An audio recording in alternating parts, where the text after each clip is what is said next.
Nós estamos no ano novo, porque para nós, cristãos, católicos, o ano novo começou ontem.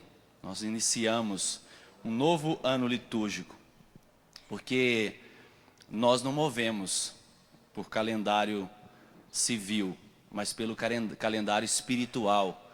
É claro que nós estamos no mundo, né? Não podemos fugir dele, temos as nossas obrigações civis, mas para nós cristãos, o que marca a nossa vida e o que faz o compasso da nossa vida é o tempo litúrgico. É o ano litúrgico que dá para nós um sabor diferente para viver.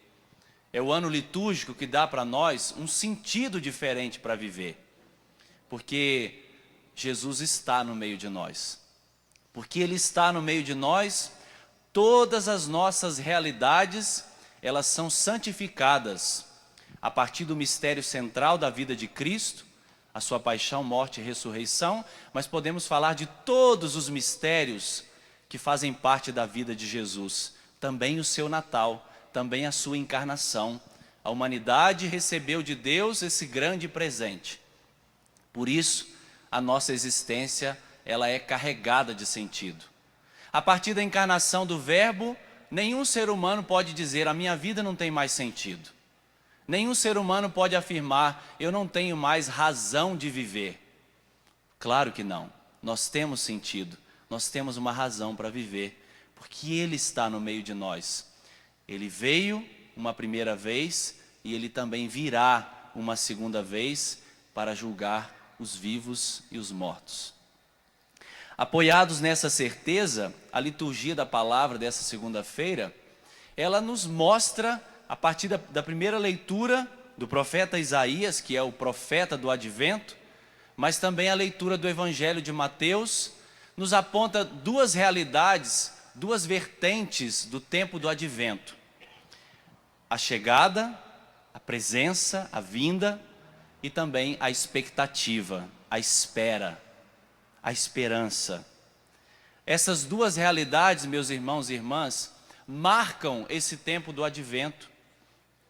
Jesus já está no meio de nós, a sua vinda aconteceu no mistério da encarnação, mas Jesus também virá uma segunda vez. Nós devemos esperá-lo com o coração aberto, com o coração disponível, para que Ele entre em nós, para que Ele faça em nós a sua morada. E bonito perceber que na fala do oficial romano do Evangelho de hoje, aparecem bem claras estas duas realidades. Primeiro porque quando o centurião pede a Jesus pelo seu empregado que está em casa de cama, sofrendo terrivelmente com uma paralisia, também isto expressa, e aqui me desculpem os exegetas e bíblicos, porque por detrás dessa paralisia aqui nós podemos entender a paralisia do ser humano por causa do pecado, que também nós experimentamos. Nós também, a humanidade inteira, sofre terrivelmente de uma paralisia, porque o pecado entrou no mundo. Também nós experimentamos essa paralisia. Você não já experimentou isso alguma vez? Parece que a sua vida não vai para frente, não anda, porque o pecado se estrutura de tal maneira em nós, ele endurece de tal modo o nosso coração, que a gente não consegue amar, a gente não consegue perdoar, nós não conseguimos amar as pessoas que estão perto de nós, nós não conseguimos fazer a nossa vida espiritual crescer, caminhar, porque também nós experimentamos esta paralisia por causa do nosso pecado. Mas aí Jesus afirma, eu vou curá-lo. E aí o oficial fala uma frase que nós a repetimos em toda a liturgia eucarística. Senhor, eu não sou digno de que entres em minha casa, mas diz só uma palavra e meu empregado ficará curado. Na frase, na resposta desse centurião, na fala do centurião, nós também contemplamos esta realidade, meus irmãos. Nós também não fomos achados dignos de receber tão grande dom. Nós também não fomos achados dignos de receber tão grande dádiva, mas Deus quis assim. Nós também podemos bater no peito e exclamar: eu não sou digno que Jesus entre na minha morada, no meu coração. Eu também não sou digno, mas, como nos afirma São Paulo, Ele nos amou quando ainda éramos pecadores. Foi nesta condição que Ele nos tomou nos seus braços. Foi nesta condição que Ele desceu da sua condição de divindade, despojou-se da sua divindade e assumiu a fragilidade da nossa humanidade. Foi também nesta condição que Jesus encontrou você. Foi nesta condição que Ele nos amou, meus irmãos. E nós temos que exclamar, como o centurião: eu não sou digno de que entres em minha morada. Porque, para você entender por que o padre está dizendo isso, a palavra advento, ela significa vinda, chegada, significa visita. E essa palavra ela foi tomada de um ambiente onde os reis, os imperadores, eles faziam as visitas às suas províncias. E esta visita do imperador, de um rei, era chamada de advento, no grego parousia. Mas visitar um lugar, visitar uma província, era considerado um advento. E aí a nossa fé cristã tomou essa palavra desse contexto para também expressar que essa província que está aí, ó, que é você, que sou eu, ela foi visitada por Deus. Ela foi visitada pelo Rei, ela foi visitada pelo Salvador da humanidade. E no seu amor e misericórdia, Ele quis entrar na sua província, na sua casa, no seu coração. Ele escolheu entrar nesse território. Pecador, miserável, mas Ele quis entrar nesse território. Ele quis pisar nesse território. Porque o oficial era um pagão, mas Jesus queria estar na sua casa. Jesus queria fazer nele também uma obra de salvação. Porque curar na Bíblia não é só cura física. Curar quer dizer salvar. Tem o mesmo significado de salvar. Quando Jesus diz, eu vou curá-lo, Jesus está dizendo, eu vou salvá-lo. Ele está fazendo ecoar o sim que Ele já deu lá no seio da Trindade. Eis que venho fazer com prazer, ó Pai, a tua vontade. E a vontade do Pai é que todos se salvem. E Jesus atualiza esta vontade do Pai. Eu vou curá-lo, eu vou salvá-lo. Deixa essa palavra também ecoar hoje no seu coração. Porque liturgia é a atualização desse mistério. Jesus está dizendo para cada um de nós hoje, eu vou te curar, eu vou te salvar. Não sei que situação, não sei que realidade pela qual você passa hoje, a situação em que você vive, mas Jesus está dizendo para você, eu vou te salvar, eu vou salvar essa situação. E nós precisamos acreditar, precisamos confiar que Ele também está no meio de nós e caminha conosco. Uma outra realidade que aparece no Evangelho, na fala do centurião, também mostra esta vertente do advento como presença, como chegada, como vinda. Porque, como eu falei para vocês, Jesus, na sua liberdade, Ele escolheu fazer a vontade do Pai. Ele escolheu deixar a sua condição de divino para também assumir uma condição de humano, despojando-se da sua divindade e assumindo a nossa humanidade. Onde está isso? Versículo 9 do Evangelho de hoje, de Mateus, no capítulo 8, na fala do centurião, ele diz assim, pois eu também sou subordinado, eu tenho soldados sobre as minhas ordens, eu digo a um, vai, e ele vai, a outro, vem, e ele vem. Digo ao meu escravo, faze isto, e ele o faz. O que isso revela para nós? O que esta fala do centurião mostra para nós, meus irmãos, na realidade do advento? O centurião não fazia nem noção, mas ele estava revelando ali diante de Jesus qual era a verdade do Senhor. Porque Jesus também, Ele é o subordinado do Pai. Aqui, o centurião, nós podemos dizer, ele é a figura operativa de Cristo. Porque Jesus, Ele é a imagem operativa do Pai. O que quer dizer isso? Jesus é que opera a vontade do Pai pela humanidade. É Jesus que ofereceu as suas mãos. É Jesus que se encarnou. Não foi o Pai, nem o Espírito Santo que se encarnou. Quem se encarnou foi Jesus, a segunda pessoa da Trindade. Ele ofereceu a sua vida, Ele ofereceu as suas mãos, Ele ofereceu os seus olhos, Ele ofereceu o seu coração, Ele ofereceu o seu amor para mostrar e expressar para a humanidade o amor do Pai. Jesus é o primeiro subordinado, porque quando o Pai comanda, Jesus segue. Quando o Pai quer, Jesus obedece. Quando o Pai pede, Jesus responde. O Pai diz, vai, e Jesus diz, eu vou. E vou com prazer para cumprir a tua vontade. Quando o centurião fala isso, ele está mostrando e mostra para cada um de nós que Jesus foi o primeiro subordinado do Pai. Jesus se submeteu à vontade do Pai. O querer do Pai era o querer de Jesus. A vontade do Pai era a vontade de Jesus. Ele se aproximou de tal modo, ele se uniu de tal modo, e estava unido, porque fazia parte da Trindade, estava unido de tal modo ao Pai, que Jesus não fazia outra coisa a não ser demonstrar para a humanidade o amor do Pai. O autor sagrado vai dizer, ele é a expressão do ser do Pai. É ele que expressa o ser do Pai, a bondade do Pai. A maneira como nós vemos Jesus amando é a maneira como o Pai do céu nos ama.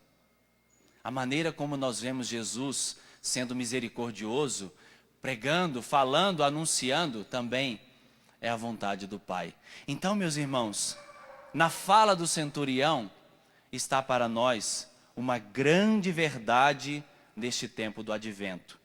Ele veio para fazer a vontade do Pai. Advento é presença, advento é chegada. Eu não sou digno, Senhor, que entreis em minha morada, mas diz uma palavra e eu serei salvo. Porque o centurião sabia, bastava o Pai dizer algo para Jesus, ele cumpria, ele faria. E fará também por nós. Tenha confiança, tenha fé. Agora, a outra vertente do tempo do advento é a espera. Porque ao mesmo tempo que advento é vinda, é chegada, é a presença de Jesus, é celebrar o mistério da sua encarnação, o advento também nos põe numa expectativa, numa vinda. A esperança, a espera, a expectativa de algo novo, porque o mesmo Jesus que se encarnou, que padeceu, que morreu, ressuscitou, esse Jesus virá para julgar os vivos e os mortos. É aí que nós temos que colocar todo o nosso coração, porque até mesmo o Papa Bento XVI, ele fala sobre esta realidade da espera e da expectativa, dizendo que o homem, cada um de nós, o homem está vivo até quando sabe esperar. Até quando em seu coração estiver viva a esperança. Porque se você não espera mais, você já morreu. Se você não alimenta no seu coração essa esperança, você está morto. Porque o Papa afirma, o homem está vivo enquanto ele espera. Porque é esse desejo, é essa expectativa, é essa esperança de que dias melhores virão, de que a situação que você vive, ela pode ser mudada, ela pode ser transformada, porque existe alguém por nós que assumiu a nossa condição humana, nos faz esperar dessa maneira, não desesperados, mas com a esperança no coração. E o Papa também, ele fala uma outra coisa muito interessante, quando ele reflete sobre o advento. O Papa Bento XVI, ele diz o seguinte, a nossa estatura moral e espiritual pode ser medida por aquilo que desejamos, por aquilo em que esperamos. Veja que sério, veja que forte. Vou repetir, a nossa estatura moral e espiritual, ela pode ser medida por aquilo que desejamos, por aquilo em que esperamos. Veja bem, a nossa estatura moral e espiritual, ela é medida por aquilo que nós esperamos. Quem você espera? Jesus, não é? Então, você não pode viver de qualquer jeito. Quem eu espero? Jesus. Eu não posso viver de qualquer forma. Eu não posso rezar de qualquer forma. Eu não posso me relacionar com Deus de qualquer forma.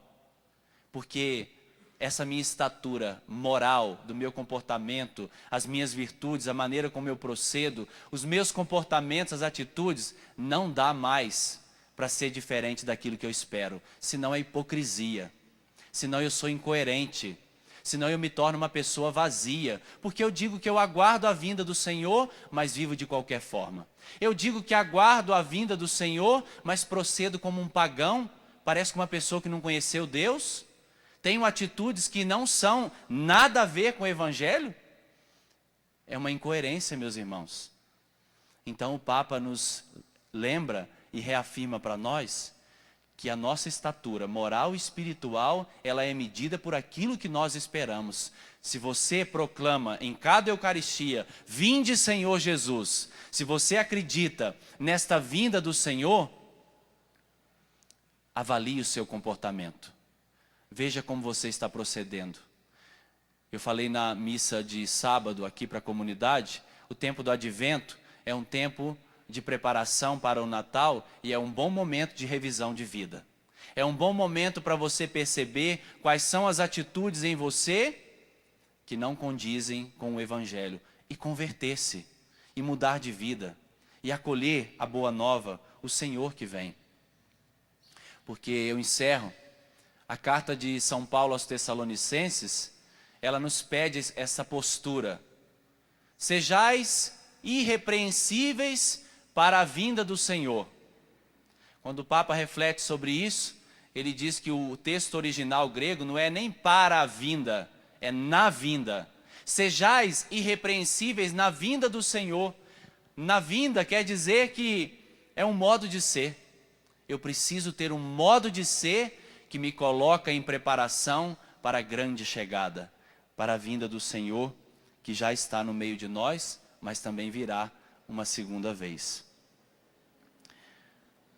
Eu quero encerrar essa reflexão pedindo a Deus que na força do seu Espírito, Ele encha os nossos corações da verdadeira esperança. Esperança é aguardar algo, mas também já experimentá-lo antecipadamente. Esperança é aguardar o Senhor, mas já experimentando-o todos os dias, de modo particular aqui na Eucaristia, na sua palavra, no pão e no vinho, que serão transubstanciados em corpo e sangue do Senhor. Essa é a verdadeira esperança. É assim que nós devemos cultivar em nossos corações esse sentimento, uma expectativa enorme na vinda do Senhor, mas também uma vivência enorme dos mandamentos de Deus, porque é assim que nós devemos aguardá-lo. Abaixe por um instante a sua cabeça. Talvez nesta hora você também possa afirmar como o oficial romano: Senhor, eu não sou digno de que entres em minha vida, em minha casa. Eu não fui achado digno, Senhor, de pertencer aos teus filhos e filhas. Eu não fui digno, Senhor, de receber o teu amor, a tua bondade e misericórdia. Não sou digno, Senhor. Mas o Senhor nos amou quando ainda éramos pecadores. O Senhor veio nos visitar quando nós estávamos perdidos nas trevas do pecado, perdidos, sem esperança. É nesta condição que o Senhor nos encontrou. Mais uma vez, Senhor, nesta liturgia, proclama sobre nós: eu vou salvá-los. Proclama sobre nós, sobre aqueles que nos acompanham em casa, pelo rádio, pela TV. Proclama, Senhor, sobre toda a humanidade: vou curá-los, vou salvá-los. Entra na nossa casa, Senhor. Entra nas diversas situações em que vivemos, as mais difíceis, as mais complicadas.